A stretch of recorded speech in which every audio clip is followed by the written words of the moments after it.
আমাদের আশা বর্ষার ফল জনতা জনাব তারেক রহমান এখন আপনাদের সম্মুখে প্রধান অতিথির বক্তব্য রাখবেন। জনাব তারেক রহমান, আপনারা স্লোগান বন্ধ করেন।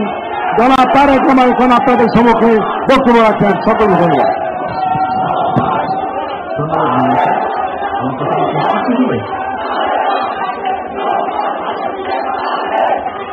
আমার কথা কি আপনারা শুনতে পাচ্ছেন?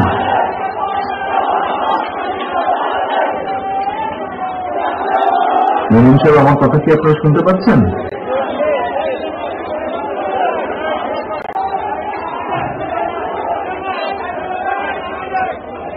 আমার কথা কি শুনতে পাচ্ছেন আপনারা?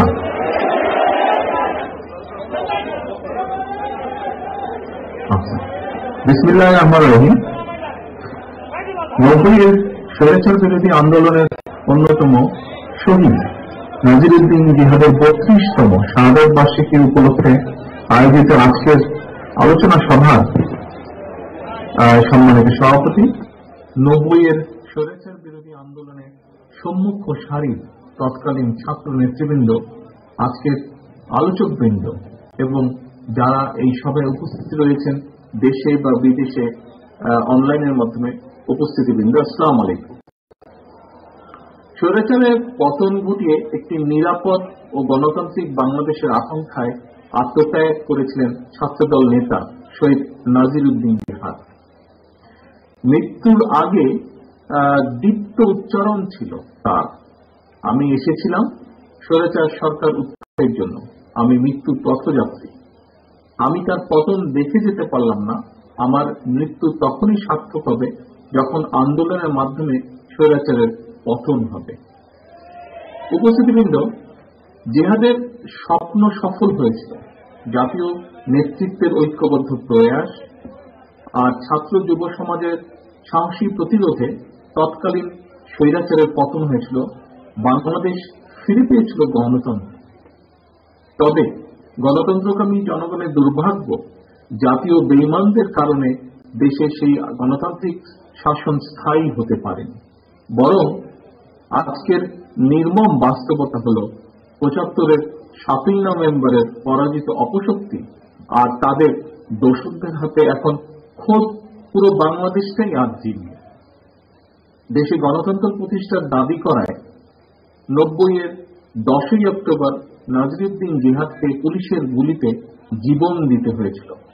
আর জিহাদ হত্যার ৩২ বছর পর এখন গণতন্ত্র দূরেই থাক।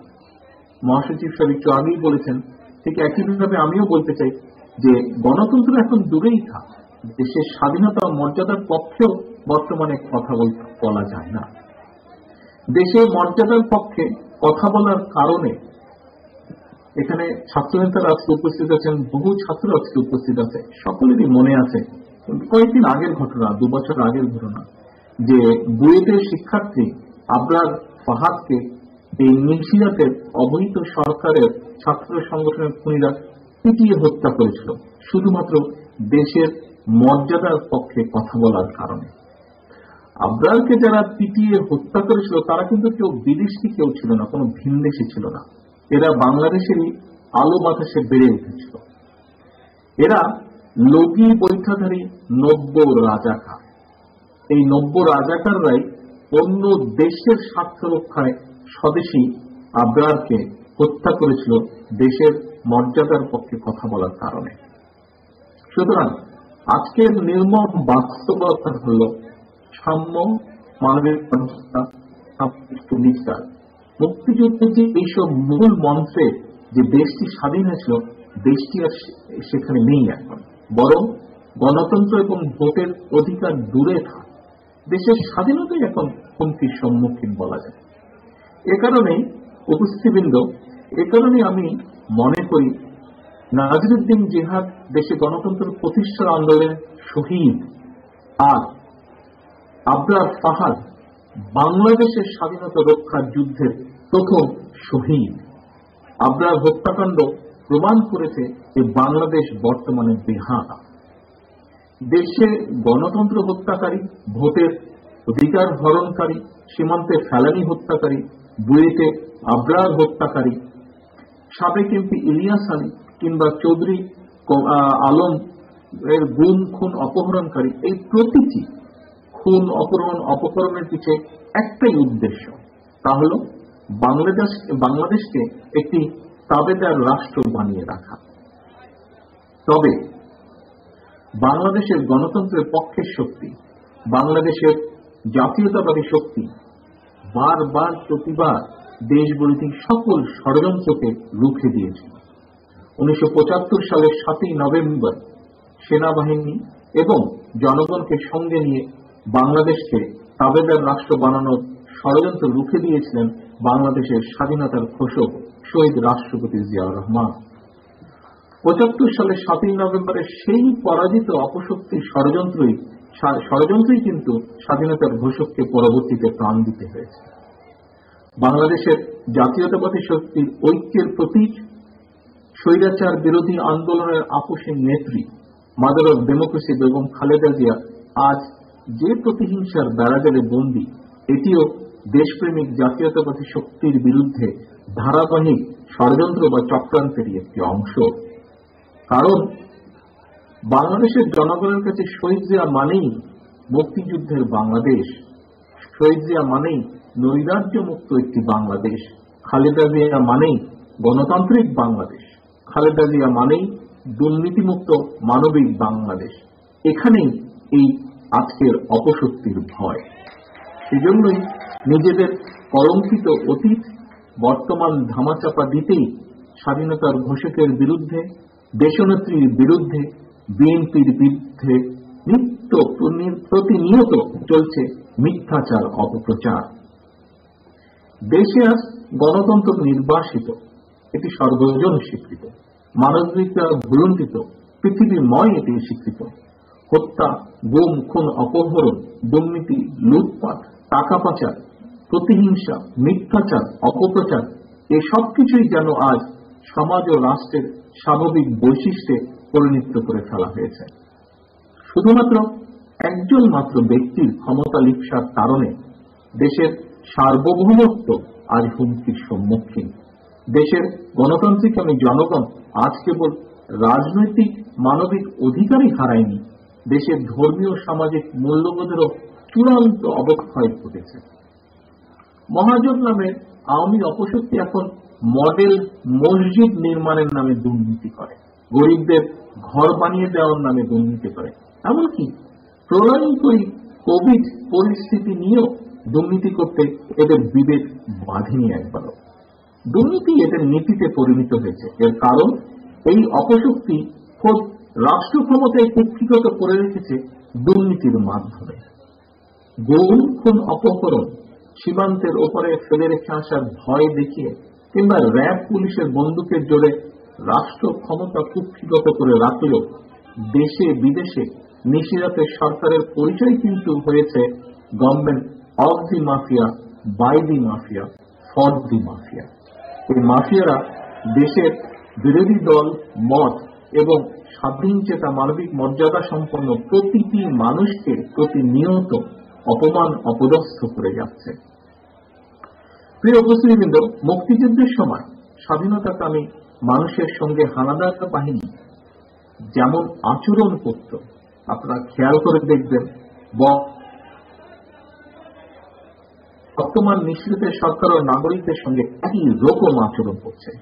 71 সালের মহান মুক্তিযুদ্ধের সময় হানাদার বাহিনী মুক্তিযোদ্ধাদের খুঁজে না পেলে তাদের বাবা মা আত্মীয় স্বজনকে ধরে নিয়ে যেত। আর এখন স্বাধীন বাংলাদেশেও এই নিশিরাতের আওয়ামী পেটুয়া বাহিনী এবং লগি বৈঠাধারী নব্য রাজাকাররা ভিন্ন দল, মত এবং গণতন্ত্রকামী মানুষের সঙ্গে মুক্তিযোদ্ধাকালীন পাক রাজাদার বাহিনীর মতনই আচরণ করছে। একটু আগে মহাসচিব এখানে উল্লেখ করেছেন একটি ঘটনা, আমরা কম বেশি সবাই জানি। এই তো 5-6 দিন আগের ঘটনা, ঢাকা মহানগর ছাত্রদলের একজন নেতাকে না পেয়ে মাগুরায় তার বাড়ি থেকে আওয়ামী পেটুয়া বাহিনীর সদস্যরা তার বৃদ্ধ পিতা এবং চাচাকে ধরে নিয়ে গেছে। মহাসচিব যে এই ঘটনাটা একটু আগে উল্লেখ করেছেন, আমিও একই সেই ঘটনার পুনরাবৃত্তি করে বলছি যে সবাই চেনেন আপনারা একজন সাংবাদিক আমেরিকান প্রবাসী। নিশাতের সরকারের সমালোচনা করায় 3 সন্তানের জননী এবং তার বোনকে আওয়ামী পেটিয়া বাহিনীরা সদস্যরা তাকেও বাসা থেকে ধরে নিয়ে গেছে। সুতরাং এই যে দেশে চলমান যে সংকট, এটি কিন্তু বিএনপির একার সংকট নয়। লগি বৈঠাধারী কতিপয় নব্য রাজাকার কিংবা তাদের গোষ্ঠী ছাড়া দেশের চলমান সংকট দেশের গণতন্ত্রকামী প্রতিটি নাগরিকের সংকট।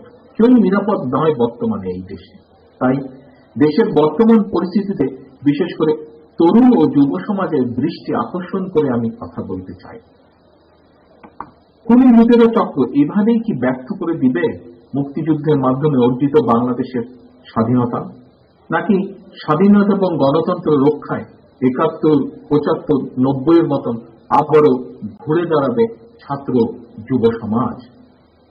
71-এর মুক্তিযুদ্ধ আমাদেরকে এনে দিয়েছিল একটি স্বাধীন রাষ্ট্র, স্বাধীন বাংলাদেশ। 75-এর 7ই নভেম্বরের বিপ্লব সুসংহত করেছিল আমাদের স্বাধীনতা, সার্বভৌমত্ব। পথ হারা বাংলাদেশকে অন্ধকার থেকে এনে দিয়েছিল আলোর পথে। আর 90-এর আন্দোলন বাংলাদেশকে করেছিল স্বৈরাচার মুক্ত।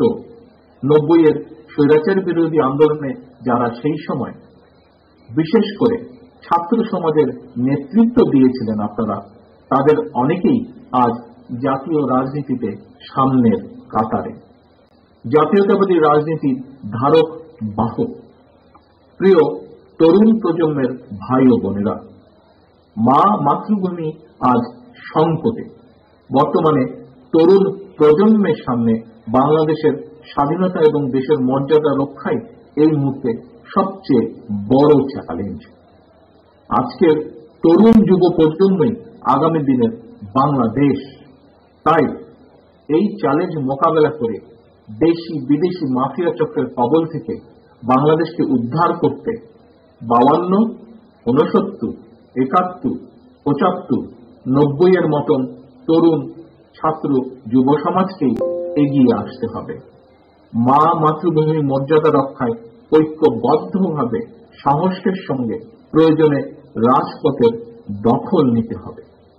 ইতিহাস প্রমাণ করে যে কোনো আন্দোলন চূড়ান্ত পরিণতির দিকে নিতে হলে ছাত্র, তরুণ এবং যুব সমাজের ঐক্যবদ্ধ এবং সক্রিয় অংশগ্রহণের কোন বিকল্প নেই। এই জন্য জাতীয় পর্যায়ে যেমন ঐক্যবদ্ধ উদ্যোগ প্রয়োজন, একইভাবে মাফিয়া সরকার বিরোধী এবং গণতন্ত্রকামী ছাত্র যুব সংগঠনগুলোর নিজেদের মধ্যেও লিয়াজ রক্ষা অত্যন্ত জরুরি।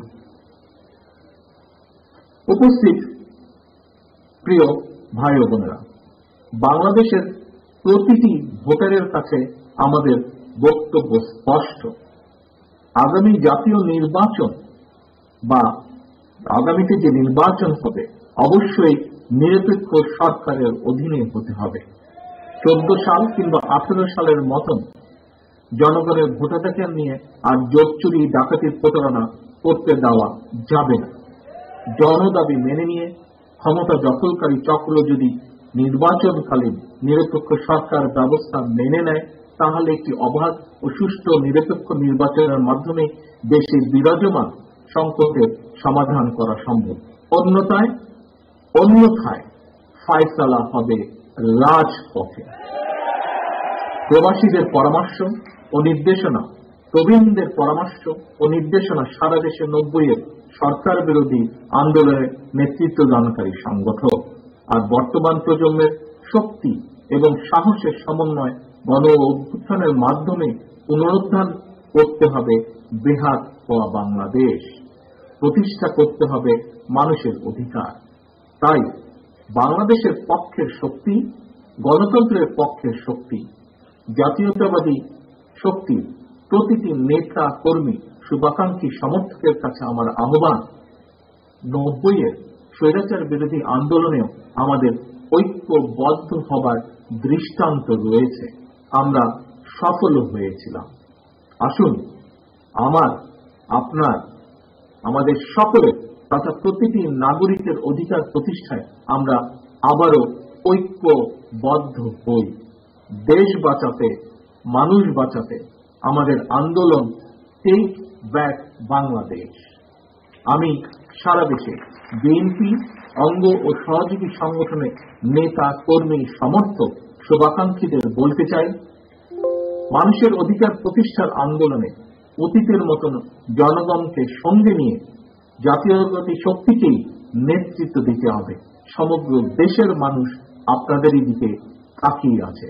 সুতরাং দলীয় পদ পদবি কিংবা কোনো বিষয় বিরোধ কিংবা মনোমালিন্য বড় করে না দেখে দেশ এবং জনগণের স্বার্থে আসুন আমরা ঐক্যবদ্ধ হই।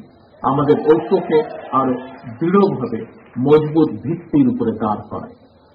মা মাতৃভূমির মর্যাদা রক্ষায়, স্বাধীনতা ও গণতন্ত্র রক্ষার প্রয়োজনে ইলিয়াস আলী, জেহাদ আবরারদের মতন সর্বোচ্চ ত্যাগের জন্য মানসিক প্রস্তুতি নেই আমরা সকলে।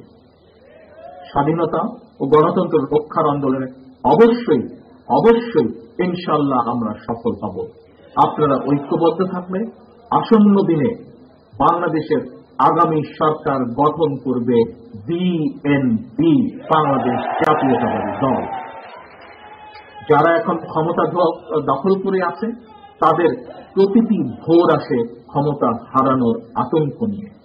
আর বিএনপি তথা গণতন্ত্রকামী জাতীয়তাবাদী শক্তির প্রতিটি নেতা, কর্মী, সমর্থক, শুভাকাঙ্ক্ষী ঘুম ভাঙে একটি নিরাপদ, সুন্দর, সোনালী ভোরের সম্ভাবনায়।